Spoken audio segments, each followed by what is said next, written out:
حضرت ام ہانی رضی اللہ تعالی عنہ ارشاد فرماتی ہیں، یہ حضرت علی المرتضیٰ رضی اللہ تعالی عنہ کی بہن بھی ہیں اور نبی کریم صلی اللہ علیہ وسلم کی چچا زاد بہن بھی ہیں۔ آپ ارشاد فرماتی ہیں کہ جب حضور علیہ الصلوۃ والسلام سفر معراج سے واپس تشریف لائے، اور وہ واقعی ہم سب جانتے ہیں کہ حضور حضرت ام ہانی کے یہاں تشریف فرما تھے، اور جناب جبرائیل آئے، آپ کو براق پر سوار کیا، پھر پہلے آپ مسجد حرام سے مسجد اقصیٰ گئے، پھر مسجد اقصیٰ سے ساتوں آسمان پر گئے، پھر عرش عظیم پر گئے، پھر جنت کی سیر کی، اور آخر میں اپنے رب کے دیدار سے سرفراز ہوئے۔ حضرت ام ہانی رضی اللہ تعالی عنہ فرماتی ہیں کہ جب حضور سفر معراج سے واپس تشریف لائے اور قریش کے سامنے واقعہ معراج کا اعلان فرمایا، تو قریش نے اس کو ماننے سے انکار کر دیا، اور وہ بطور تمسخر اور حضور کا مذاق اڑانے کے لیے وہ لوگوں کے پاس جاتے اور ان سے اس انداز میں سوال کرتے کہ لوگوں ذرا یہ تو بتاؤ کہ اگر کوئی شخص یہ کہے کہ معراج کے تھوڑے سے حصے میں مسجد حرام سے مسجد اقصیٰ گیا،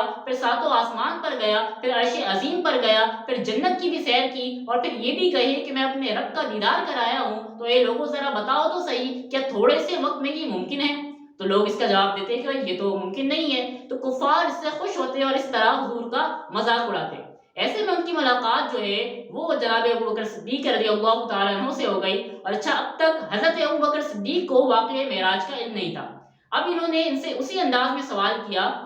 کہ ابو بکر ذرا یہ تو بتاؤ کہ اگر کوئی شخص یہ کہے کہ معراج کے تھوڑے سے حصے میں مسجد حرام سے مسجد اقصیٰ گیا، پھر ساتوں آسمان پر گیا، پھر عرش عظیم پر گیا، اور پھر یہ بھی کہے کہ میں اپنے رب کا دیدار کرایا ہوں، تو ابو بکر صدیق ذرا یہ تو بتاؤ کہ رات کے تھوڑے سے حصے میں یہ کیسے ممکن ہے؟ تو جناب ابو بکر صدیق نے بھی یہی جواب دیا کہ یہ تو ممکن نہیں ہے۔ اب کفار نے اس کا فائدہ اٹھایا اور اپنی بات کا رخ بدلا، اور ان سے اس انداز سے سوال کیا کہ اے ابو بکر صدیق، جس نبی کا تم کلمہ پڑھتے ہو اور جن کی ہر بات کی تم تصدیق کرتے ہو، اسی نبی نے یہ بات کہی۔ اب آپ حضرت ابو بکر صدیق رضی اللہ تعالیٰ عنہ کی عظمت پر قربان جائے، آپ نے حضور سے نہیں سنا، کفار سے سنا، اور فرما دیا کہ اگر واقعی رسول اللہ نے فرمایا ہے تو سن لو، ابو بکر واقعہ معراج کی تصدیق کرتا ہے۔ آپ کے واقعہ معراج کی تصدیق کرنے کا یہ انداز اللہ تعالیٰ کو اتنا پسند آیا کہ پھر اللہ تعالیٰ نے وحی نازل فرمائی، اور اللہ تعالیٰ نے حضرت ابو بکر صدیق رضی اللہ تعالیٰ عنہ کو صدیق کا لقب عطا فرمایا،